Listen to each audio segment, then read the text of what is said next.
అందరికీ నమస్కారం. నా పేరు భార్గవ్. నేను 5వ తరగతి చదువుతున్నాను. ఇవాళ నేను చెప్పబోయే కథ తెనాలి తెలివి. శ్రీకృష్ణదేవరాయల వారి సభాభవనంలోకి లంచం లేనిదే రాజుగారి దర్శనానికి అనుమతి లేదని తెనాలి రామలింగుడికి తెలిసింది.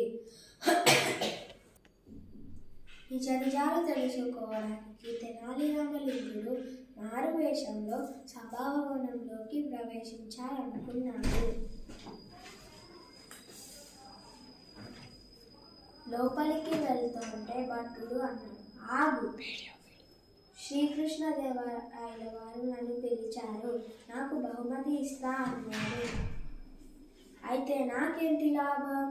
నాకు ఇచ్చిన దానిలో సగభాగం నీకు ఇస్తాను, మర్చిపోవు కదా అంటూ తెనాలి రామలింగుడిని లోపలికి వెళ్ళనిచ్చాడు. లోపలికి వెళ్ళిన తెనాలి రామలింగుడు పెద్దలను దూషించాడు.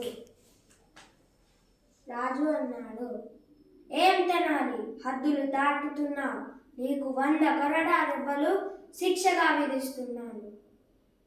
ఆగండి మహారాజా, నా శిక్షలో సగభాగం నా మిత్రుడు తీసుకుంటాడు, స్పష్టంగా చెప్పు తెనాలి. అప్పుడు తెనాలి జరిగిందంతా చెప్పాడు.